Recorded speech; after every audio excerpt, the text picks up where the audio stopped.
Hello, hello, everyone, and welcome to Boldly Go, Drinking, a product of the Wednesday Night Gentlemen. This is a show dedicated to talking about and reviewing the latest new Star Trek episodes as they come out. Today we will be talking about Star Trek Discovery, Season 2, Episode 1, Brothers. As a warning, this show contains a lot of spoilers, so consider yourself warned. I am your host, Tactic Angel. With me, it's Midget Radio, my murderous socialist friend, still chuckling in episode 2. Hi. I'm trying to get excited. I'm trying to sound excited. That's what I thought. I am excited. Excited to be talking about more Star Trek Discovery. I'm excited for the drinking part. Yeah. So as the title might imply, we are talking about Star Trek, and while we're doing it, we are drinking. I am drinking the Stillhouse America's Finest black bourbon for obvious reasons. We recorded this like 10 minutes after. Okay. Well, I'm drinking the Bullet. I'm finishing off my Bullet right now, actually. What are you going to do? I know. I gotta buy more Bullet. Or anything else. You know what I'll do? I'll send a photo of this to your wife and see if she can't solve that riddle. Maybe then I'll have that. That'd be exciting. Maybe she can be not insulting to me this time. I would not get your hopes up. They're not. I'm going to do it. Cool, man. I like how easy it is for me to get new types of booze. Maybe. We'll see. We'll see. So anyway, we are talking about STD Season 1 opener, Brother, leaning straight into that. Michael Burnham is brother... Or her brother is Spock. It doesn't matter. Yeah. It doesn't matter. I don't have a plot synopsis because I apparently couldn't be fucked. Midget Radio, what's your overall, just hot or cold? How do you like this episode? God damn it. I don't know, man. I'm on the wrong side of mediocre, you know. I'm on the go fuck yourself side of mediocre. Okay. It wasn't infuriating. I don't know, man. Maybe just because first season Discovery set the bar so high. Like, I wasn't infuriated through this episode. I was not like consumed with rage or despair. Okay. So that's kind of my... I had written down at the very end that this is far from the worst STD episode out there. Right, yeah. I mean, I don't feel like that's saying much, but yeah. That's true. For what we've seen so far, I like Anson Mount as screen presence. I love Anson Mount. I love his Pike. I really like Jeffrey Hunter as Pike. Yeah, I mean, yeah. But I understand why a Jeffrey Hunter Pike wouldn't work for this show. And a lot of the reason is I think Pike is in here for two solid reasons. One of which is fangasm. Yeah. So we're gonna throw things at you that make you go, I understand that reference. Yeah. I relate to that. Mm-hmm. I am going to try to associate my previous positive feelings with this show. Yep. The other reason you can't have a Jeffrey Hunter sort of Pike is because the show has to be more fun than Pike in the cage, because he's heavy and he's contemplative. He was too erudite for them to actually even pick up the series with him at the helm. Right. Well, it was, I mean, good God. He's in one episode of Well, he's in more than one episode. He has a speaking part in one episode of Star Trek. So yeah, I don't know. This doesn't feel like a far cry from what, Jeffrey Hunter could have potentially, because it feels like Anson Mount in some ways feels like a bit of a blend between Pike and Kirk, He's got like that Kirk swagger in this episode. He's fucking confident, and he's direct, and he's fun. I just feel like there's a little bit of a blend there, which kind of makes sense, given Star Trek's history. Yeah. But yeah, so I don't know. I really liked. Man, I don't know. It just like you said before, Anson Mount's screen presence is like a breath of fresh air, I feel like. I'm sure it will be stifled in no time, but well, yeah, he is definitely a reason to get excited about season 2. And then as we see the plot develop in this, you get several indications that the writers just didn't get it. Yeah. And despite the fact that they're telling the audience pretty directly that, no, guys, we heard you. Well, it's also, no, guys, we heard you, but we were right the whole time. Yeah. It's like a person who apologizes for being kind of a douchebag and is completely unwilling to stop being a douchebag. Yeah. And yeah. Even if you itemize the reasons why he's a douchebag, like, hey, buddy, you show up at parties, you never bring any food or any booze, you're just a mooch. Right. You're loud, you hit on people's girlfriend. And what does he do? He shows up at the next party with nothing else, and he's macking on somebody's sister. And it's just like, those people are the writers of Star Trek Discovery. They are that guy. They're a douche. Yeah. And like, they don't get it, because like specifically there are at least 2 parts of this where I was like, oh no, right? Okay. And I'll tell you exactly those 2 parts. Okay. Burnham is flying in some Star Wars fighter. Yeah. Yeah. And she says to Science Guy, you need to do something. And he argues with her. Yeah. And the writers write him out of the script because Burnham is always right. Yes, she is. And she's the best at everything. And it's just infuriating because it's like, do I have to go through this? And does she have to be like, as fatally flawed as she is as a character, she have to be so unerringly right all of the time? Yeah. Yeah, it's obnoxious. And then the second one was they beam everybody out, and then Burnham's left on the planet, and you're like, well, not planet, it's an asteroid. Whatever. Right. It don't matter. So God. And that was so predictable. She's still down on the Hiawatha. And then it's like, we have to have a running around scene. And you're like, oh no. This is still laser focused on who gives a damn. Yeah. So, still infallible, still way too focused on Burnham. Way too focused on Burnham. Yeah. They did the around the room. I want to know everybody's name and rank. Well, name without rank. And I don't know what that was for. Was that so that people could get on the internet and say, well, you remember in season 2, episode 1, everybody said their name and they didn't have a line for the rest of the season. Yeah. Yeah, pretty much. Look, hey guys, we're paying attention to the bridge crew this time. They all got to raise their hands. Like, yeah, I mean, it's total crap. There was actually another moment that I think is along the lines of what you're talking about. And it made me think of DS9. Because, like, one of the things that was so fun about DS9 was Cisco's presence and his command style.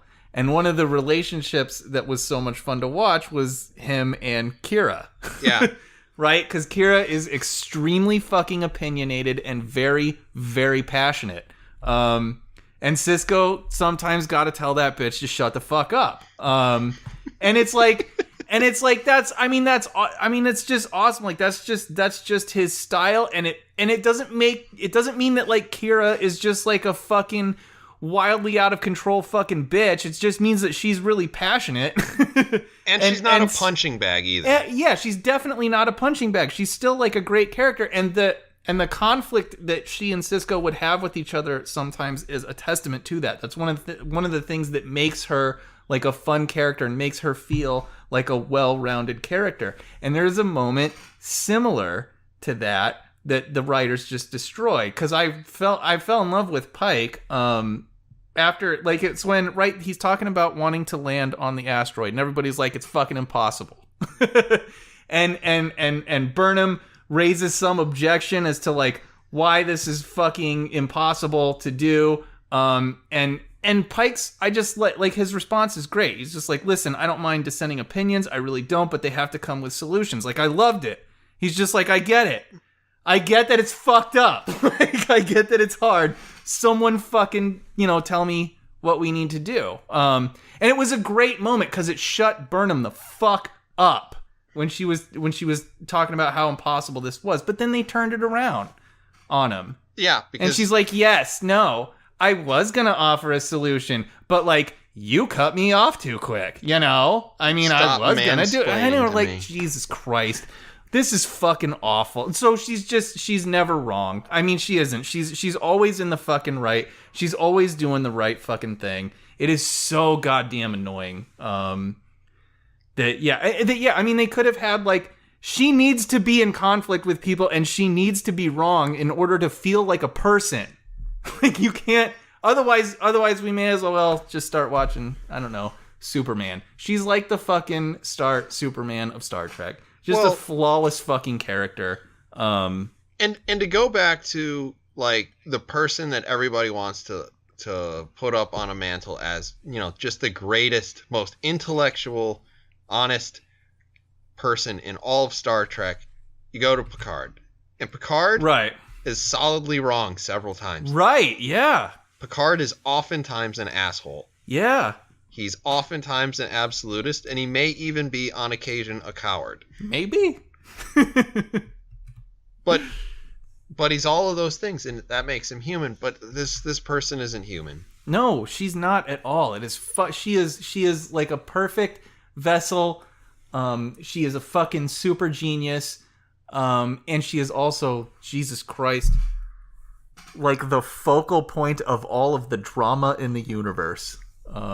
She's also not a Vulcan. I want to point that out to anybody listening. She's definitely not a fucking Vulcan. She's not. My God. She's not a human because she grew up on Vulcan. Fuck off. She's like more emotional than your average human, I would say. But holy shit. If I worked with this person in my normal routine, I would do everything in my power never to be in a meeting with her. Oh my God, never. Never. Why can't you do this report, Julie? Because of my past. Because of things in my past. Well, I was going to do this report, and I actually have already done this report. But I wanted to let you know why you're an asshole for even asking for it. Oh, it's just terrible. I really do, like, I feel like we're going to descend into just pure negativity at this point. Because honestly, the only good thing I have to say about this is Anson Mount. And his Pike. I did laugh a few times. I don't remember why. It wasn't intentional. Because the parts where it's like, you got her, ladies, and it's like, oh yeah, right, play with the controls. Yeah. There was one part of me that was like desperately hoping, like you already see the beginning possibilities of a Spock character assassination in the making. Oh my God, yes. Yeah. But there was a part of me that was like, Spock, they show him, he's a kid. He's being introduced to Burnham. She's a kid. And he walks over to the door and you're like, give her the Vulcan hello. Give her the Vulcan hello. I know. Give her the Vulcan hello. I know. And then he closes the door instead. Smashes the door in her fucking face. You're like, okay, fine. Maybe he just like sensed how wildly emotional and out of control she is, but probably. Well, this bitch is a danger to us all. Vulcans are super special space elves in this. So he probably definitely did know that.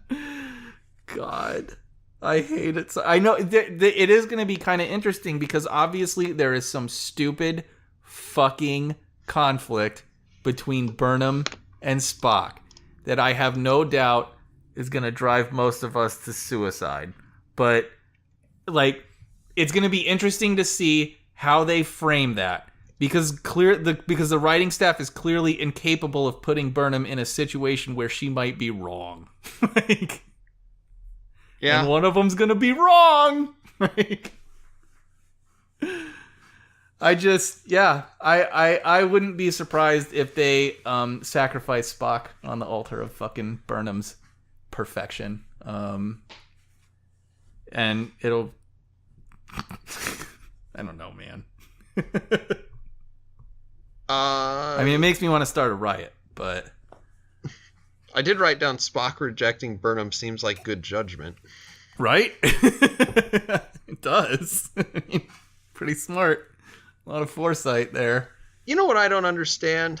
So they've already kind of like broken with canon and their replicators and everything. And yeah. Fine. Why is it that Anson Mount shows up as Pike and he's in the new duds? He's in the new uniform. Yeah. And they're like, that's a sharp new uniform. Yeah. And then at the end of the episode, I know, he changes out of it into the old one. I don't know why. Now there are two callbacks, at least in this episode that I remember, to the short treks. The one is Saru's like, I have a complicated relationship with my sister and I can't go back because essentially it's illegal for me to be here. I guess. And definitely illegal for me to return. But anyway, then there's the other thing, which is like, we just saw the ship make how many sets of clothing? Yeah. Why can't they make clothing? Actually, Burnham's shoot of shame from the first season was also replicated in front of your fucking face. That's right. So we know that they can be like, hey, that's neat. And it's like, I'll have the Enterprise download the patterns and we'll start looking like this is fucking Star Trek, yeah. Instead, they're like, nope, we're going to go back to generic sci-fi like blue jumpsuit in space. Yeah. I like those new uniforms, too. I still do. I just think they look pretty sharp, man. Look, those are sharp. And I don't know, maybe it's because it's also so out of line. Because I look at the uniforms and I'm like, wow. I mean, this is like a pretty subtle, solid update to the classic uniform. Which is something Discovery is generally incapable of. Like, doing anything fucking remotely subtle is... What I will say that I actually, in the J.J. Abrams universe, I actually like those Star Trek uniforms a lot. Do you know that they have little Federation symbols all over them? Yes. The JJ. I fucking hate that. It's stupid. I hate that. It's excessive. I hate it. but it's also subtle enough that I liked them too until I saw that. It's like, this is fucking ridiculous. I kind of like the undershirt and the overshirt aspect of it. That looks like really comfortable. They look comfortable. And the thing about like the Discovery and the new pattern Pike uniform is they don't look comfortable. They look fine to me. They don't look uncomfortable to me at all. They look stiff. No, they don't look stiff. They look stiff to me. It's just what people look like when they have good posture. That's all. What are you trying to say?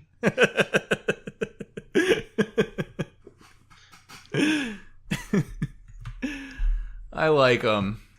I like them so much better than the Discovery uniforms too. I like them so much better than the Discovery uniforms too. But the Discovery uniforms look both uncomfortable and fucking lame. Yeah. God damn it.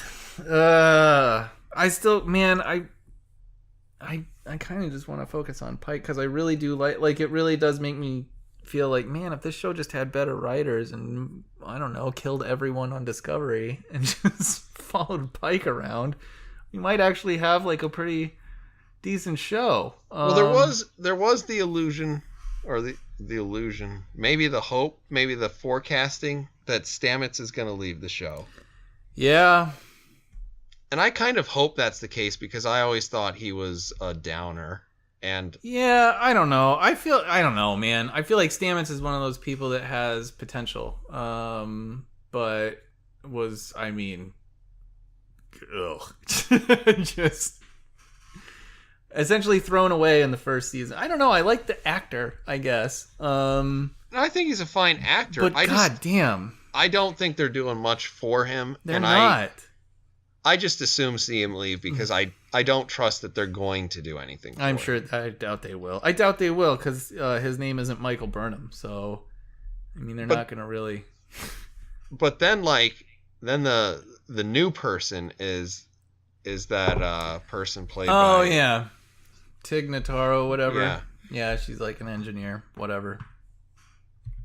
I am fairly certain she's a terrible actress. She's not very good. I couldn't decide. It's like, is she trying to be so deadpan that it's just like she's reading her lines? Right? Or is she just reading her lines? Yeah. Because I kind of feel like the latter. Yeah, I don't know. She might be... The best case scenario, she's an acquired taste. I mean... Probable scenario, it's... crap. I mean, off the bat, I probably like her better than Stamets, but that's just because Stamets is written like an unrelenting asshole. Yeah. And somebody who's just dry and an asshole. I know, but and not like really shoving it in your face well, is a thing that I can relate to. Yeah, and it's like, and Stamets is now saddled with fucking baggage, dead boyfriend, husband, whatever. I don't remember if they were married. I can't tell you how much I like this bullshit opera. God, like it just sucks because that relationship was totally generic. He was right. He's always right. They don't give a shit about any other fucking characters at all. So here's a generic gay relationship. Wow, they love each other. I'm gay for you. Oh, I'm gay for you too. It's just like, it's watching a relationship, like how they write relationships on like the fucking CW, you know? It's not people, it's just types. It's just types. I liked it when Stamets like curled up with Colbert, and it was like, I don't like sand. It's all coarse and rough and it gets irritating. And it gets everywhere. Oh god, it sucks so much, man. That's why, man. Best Star Trek relationship: Tom Paris, B'Elanna Torres. Mostly because they fought, but well, it was a relationship that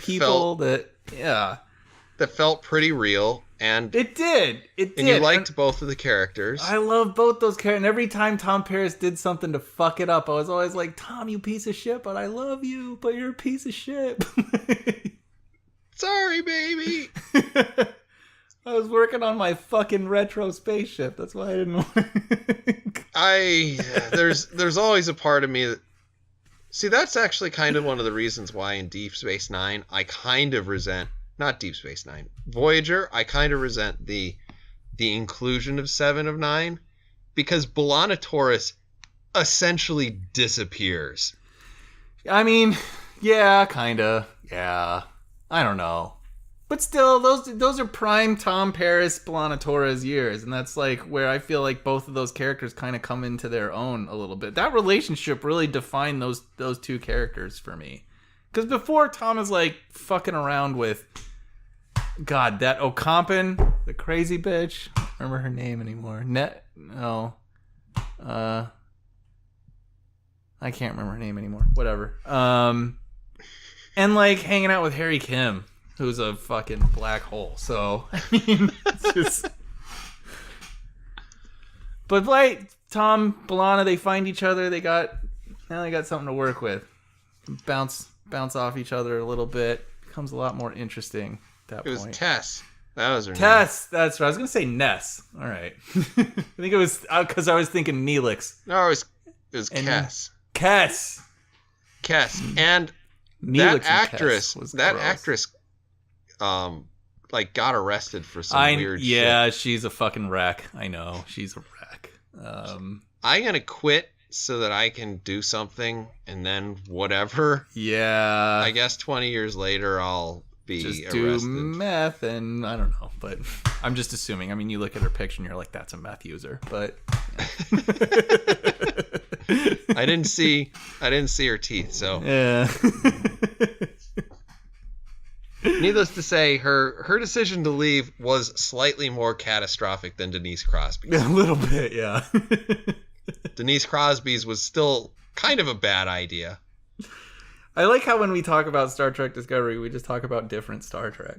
Do you remember when Star Trek was good? Because it was kind of on again, off again for several years. Yeah. God, this is just... I hate this. I was so fucking bored with when they're trying to like land on that fucking app. Like it just... Is anybody... I don't know. Am I alone on this? It's just gotten to the point where I don't want to do... Like the tedious theme park shit feels exactly like... season. It was a 6 minute... It's so long. It's like you're just trying to land fucking hell. And I was thinking about Next Gen, and I was like, God, in Next Gen, they'd be on this fucking asteroid. God, move this along. Yeah, and that's kind of the thing. And I remember, like, thinking, do I want to write up, like, a synopsis of this? And it's like, in the grand scheme of things, what happened? Right, yeah. Pike shows up, Stamets might leave, whatever. Wow. Yeah. Wow. The boldly drinking is going well. Yeah. in any case, like, it's 3 sentences. There are 3 sentences worth of plot here. Yeah. And that's another thing that kind of like pisses me off, because it's like we see the introduction of, Thanos, the chickified angel version. Right. And you're just like, God, if this is going to be a whole season nonsense plot again. I know. I mean, they can't do it. They do not have the talent. They don't. And they're just going to jam pack it with like fucking pod races and emotions. Yeah, and emotions, and it's going to be fucking miserable. God damn it. But yeah, I don't know, all of the deliberate nods to the audience got a little irritating to me as well. Like Pike, right? It's like, why aren't there any fucking chairs in here? Nobody sits around and talks. Oh, because Lorca didn't want to. And I was a little pissed off because I was like, Lorca was the best part of your show. First, Jason Isaacs was the only thing. Well, until you turned him into a Bond right. villain. Yeah. For the longest time, he's the only thing keeping your set alive. And it's like, that's bullshit. And it just felt so dishonest, too. Because you're like, no, the reason nobody sits is because Michael Burnham is a fucking emotional roller coaster. She can't sit down. Like, you can't have a normal conversation with her. She's always yelling. Like, yeah. Well, when always she's not panic and fear. When she's not punching you in the face or something. Yeah. It's just... Yeah, that was the problem. Burnham wanted to like sit down and have a conversation before she decided to commit mutiny, but she's a really rational fucking person who thinks through all the options. But well, I hate this show. It's going to take me about a minute and a half to explain my position, but there's no time. A right hook is like mere moments of a second. Right? God, and that was the constant ticking clock shit in this episode too. Just got so tiresome. We got a pod race to the asteroid. The asteroid is about to fucking be consumed by a pulsar. And then once I get off the asteroid, you got to get the fucking asteroid into the ship because still ticking clock, you fucks. Like, everything is just at such a fucking fever pitch. It is so... It's tedious. Like, it doesn't put you on edge. It's not exciting. It's just fucking tedium. Because you're like, you know what's going to happen. It's just going to work. I was a little surprised at the absurdity of a whole bunch of people without spacesuits, like, hanging around in the shuttle bay while they try to, like, back up into an asteroid that's going to just, like, there's just this one little tiny point that is apparently holding it in place. Yeah. And I was like, well, there's no way that's going wrong. No, I guess everything's going to be fine. And it's another, like, huge... why the obsession with, like, these huge... Like, right, the first season, we can go anywhere in the universe because of hamsters and mushrooms. Like, Jesus Christ, fine. And now this season... we have special non-material that, like, will immediately, apparently, give us, like, unlimited fucking energy forever. Was it unobtainium? Yeah, pretty much. Like, why does it always have to be this a kind MacGuffin? Of... Yeah, but it's not even like it's just a MacGuffin. It's like the MacGuffin that will revolutionize fucking everything. Seriously? Is this going to be every season? And how do we cleverly write it out of the plot so that it doesn't destroy so it doesn't canon? Fuck up canon. Yeah. Even though we don't care about canon. Not really. Like, it's just, God, this show is just really unnecessary, and it's rough. It's very rough. God, I mean, yeah, I don't know. I am curious to see more Anson Mount. I really do like his presence, but I do feel like I have no doubt he's gonna play second fiddle to Burnham, because they just can't get around it. She's the best thing in the world to these fucking writers. She will never be wrong.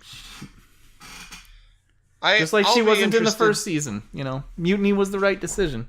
If they can, like, actually, I mean, at this point, pick somebody on the bridge crew who I don't know their name, even though they went around the horn. I know, yeah.